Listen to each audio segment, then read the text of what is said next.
আর এই মুহূর্তে breaking news, মালদার ইংরেজ বাজারে পথ দুর্ঘটনায় মৃত 3। ইংরেজ বাজারের যদুপুরে এই ঘটনাটি ঘটেছে। মালদা বাইপাস রোডে এই দুর্ঘটনা ঘটেছে। অত্যন্ত মর্মান্তিক দুর্ঘটনা, 3 জন মারা যাবার খবর পাওয়া যাচ্ছে। আমাদের সঙ্গে রয়েছেন আমাদের প্রতিনিধি সেবক, আরো বিস্তারিত বলবে। সেবক, কিভাবে এই দুর্ঘটনা ঘটলো, যারা মারা গিয়েছেন কি তাদের পরিচয়?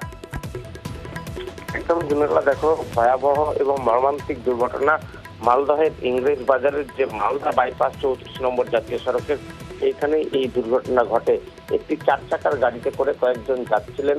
রাস্তার পাশে থাকা একটি তেল ট্যাঙ্কারে পিছন থেকে সজোরে ধাক্কা মারে ওই গাড়িটি। ঘটনাস্থলে গাড়ির চালক সহ 3 জনের মৃত্যু হয়। তাদেরকে স্থানীয়রা উদ্ধার করেন, মালদা মেডিকেল কলেজ হাসপাতালে আনা হলে তাদেরকে মৃত বলে ঘোষণা করা হয়। এটা জানা যাচ্ছে যারা মারা গিয়েছেন তারা লিয়াকত আলী, ইকরাম শেখ এবং সঞ্জয় মণ্ডল।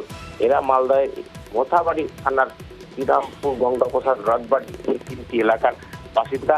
তারা কোনো কাজে রাতে যাচ্ছিলেন, সেই সময় দুর্ঘটনা হয় এমনটাই পুলিশ প্রাথমিকভাবে মনে করছে। গাড়িটি অত্যন্ত দ্রুতগতিতে ছিল। গাড়ি দুর্ঘটনার পর কার্যত দুমড়ে বসে যায়। তাদেরকে মালদা মেডিকেল কলেজ হাসপাতালে আনা হলে এলাকায়